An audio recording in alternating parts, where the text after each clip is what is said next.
Eu sou Robert Fisher. Embora eu tenha passado grande parte da minha vida escrevendo roteiros de comédia para os grandes nomes de Hollywood, percebi que a maior tragédia humana é, na verdade, uma comédia de erros sobre quem acreditamos ser. Escrevi esta fábula não apenas para crianças, mas para a criança que vive sufocada, chorando baixinho dentro de cada adulto sério, ocupado e bem-sucedido. A premissa é simples, mas a dor é real. Nós passamos a vida construindo defesas para nos proteger, criando imagens de sucesso, bondade e força. O problema é quando essas defesas se fundem à nossa pele e nos impedem de sentir o abraço de quem amamos ou o calor do sol. Apresento a vocês um cavaleiro. Ele se achava bom, gentil e amoroso.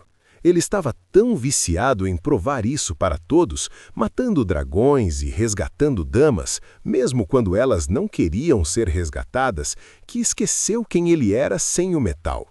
Ele amava tanto sua armadura, o símbolo de sua identidade pública, que parou de tirá-la até para dormir.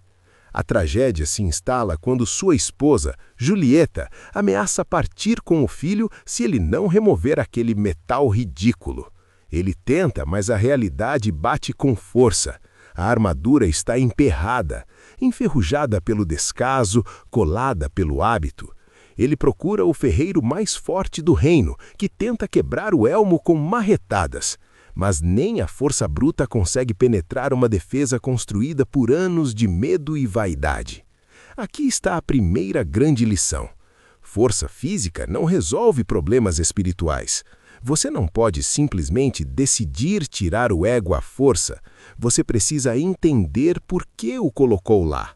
Como eu digo no livro, nós nos barricamos atrás de nossas armaduras por medo de nos machucarmos, mas acabamos nos isolando da vida.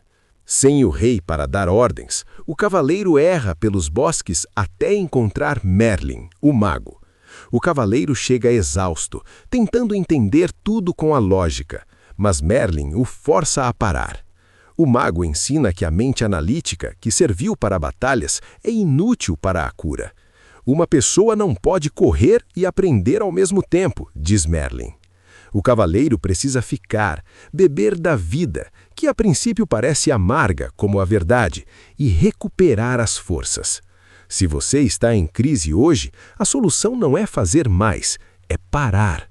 A armadura só cairá quando você tiver energia para enfrentar a verdade. Merlin aponta o caminho.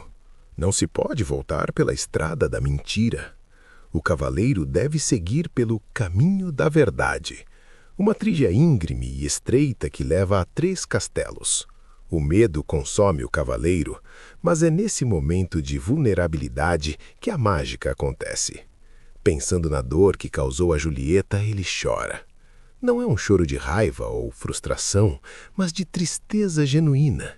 E o milagre ocorre. As lágrimas, quentes e salgadas, começam a enferrujar o aço. A viseira cai. A lição é brutal. As lágrimas de sentimentos verdadeiros me libertarão da armadura. Só a vulnerabilidade tem o poder químico de corroer a rigidez do ego. O primeiro desafio é o Castelo do Silêncio. O cavaleiro deve entrar sozinho. A maioria de nós tem pavor do silêncio, porque no silêncio somos forçados a ouvir a nós mesmos. O cavaleiro estava acostumado ao barulho das espadas e ao som da própria voz se gabando de seus feitos. No castelo, não há nada disso. O silêncio se torna ensurdecedor, opressivo.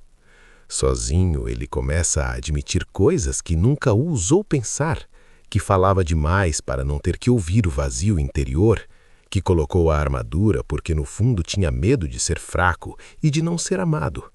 E então, no auge dessa confissão, ele ouve uma voz. Não é Merlin, é Sam, seu verdadeiro eu. O diálogo interno começa. Ele percebe que a solidão não é estar só num quarto, mas estar desconectado de si mesmo. Essa é a aplicação para você, meu amigo. O silêncio é mais do que não falar. É a capacidade de ouvir a verdade que grita dentro de você quando o mundo cala. Sem atravessar esse castelo, sem encarar o vazio, você nunca conhecerá quem realmente é. Mais lágrimas rolam e o elmo se desfaz. A cabeça agora está livre. Livre do elmo, ele segue para o castelo do conhecimento. É um lugar escuro, onde a única luz vem da própria compreensão. Aqui, o cavaleiro se depara com a distinção vital entre amor e necessidade. Ele vê uma inscrição: o conhecimento é a luz que iluminará o vosso caminho. Refletindo, ele percebe que construiu o castelo de sua vida baseado na necessidade de que os outros gostassem dele, e não no amor que ele tinha para dar. Ele usava a esposa e o filho para preencher seu vazio, para se sentir um bom cavaleiro. Eu uso a metáfora da macieira. Uma árvore não dá maçãs porque precisa que as comam. Ela dá porque tem abundância, porque é da sua natureza dar. O cavaleiro entende. Só podemos amar os outros na medida em que amamos a nós mesmos. A cada nova compreensão de que ele é suficiente, de que não precisa provar nada, a luz no castelo aumenta, até se tornar ofuscante. A ambição do coração, ser, substitui a ambição da mente, ter. Mas a jornada não acabou. Ele deve enfrentar o castelo da vontade e da ousadia, guardado por um dragão enorme, verde e coberto de escamas, o dragão do medo e da dúvida. Mas há um detalhe mágico. Este dragão só pode paralisar quem tem medo. O medo e a dúvida são ilusões criadas pela mente. O cavaleiro, já mais leve, tenta usar a espada, mas falha. Ele precisa de autoconhecimento. Ele avança em direção ao monstro, tremendo, recitando para si mesmo: o medo não é real. A cada passo que ele dá com convicção, o dragão diminui de tamanho. O fogo que antes queimava agora é morno. Ele descobre que se você enfrenta seus demônios internos com a certeza de quem você é, eles perdem o poder.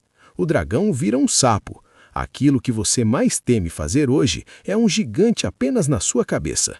Enfrente e a ilusão desaparecerá. Finalmente, o cavaleiro chega ao cume da verdade. Mas o caminho não termina em um trono, termina em um abismo. A trilha acaba num precipício. Ele vê uma inscrição na rocha: embora este universo possuo, nada possuo, pois não posso conhecer o desconhecido se ao conhecido me agarro. A última etapa da iluminação é o desapego total. O cavaleiro está agarrado à rocha, com medo de cair para a morte. Mas sua alma, seu san, diz para ele soltar.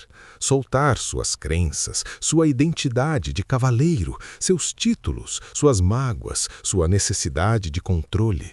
É o ato de fé supremo. Ele solta, e paradoxalmente, em vez de cair para a morte, ele cai para cima. Enquanto flutua nesse abismo de consciência, ele repassa toda a sua vida. Ele aceita a responsabilidade por tudo o que aconteceu, sem culpar a esposa, o pai ou a vida. Ele para de julgar. Nesse momento, a última parte da armadura enferruja e desaparece no vento. Ele se torna a chuva, o vento, o sol. Ele se torna um com o universo. Ele é o riacho e a lua. Ele irradia uma luz tão forte quanto a do sol, porque agora ele é amor puro, sem o filtro do medo. Minha mensagem final para você é esta: solte a rocha. Pare de se agarrar às velhas definições de quem você é. O medo de perder o controle é a última peça da armadura. Quando você solta, você não morre. Você finalmente começa a viver. Chegou o momento de conectar os pontos no bônus extra, o Cantinho do Saber. Minha fábula simples é, na verdade, um mapa de alta complexidade psicológica.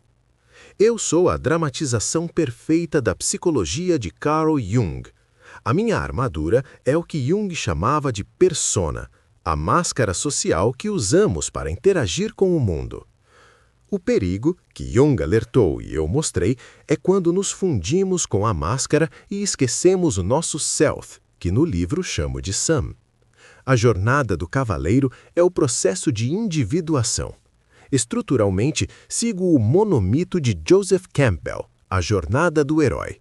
Temos o chamado, a dor da esposa, a recusa, o mentor, Merlin, a descida à caverna, Castelo do Silêncio, e a ressurreição.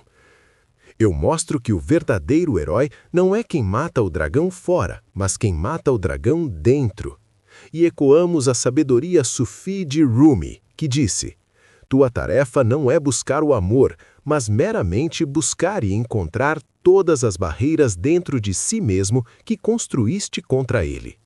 A armadura é essa barreira. O trabalho da vida não é conquistar amor, é remover a ferrugem que impede o amor de entrar. Minha lição final nesta síntese: a ferrugem da vaidade só pode ser limpa pelas lágrimas da vulnerabilidade. Chore, sinta, solte e descubra que, por baixo do metal, você é luz. Obrigado por caminhar comigo até o cume. Se esta história tocou sua criança interior, apoie nosso trabalho, siga o canal, curta este episódio e compartilhe com quem precisa tirar a armadura. Até a próxima!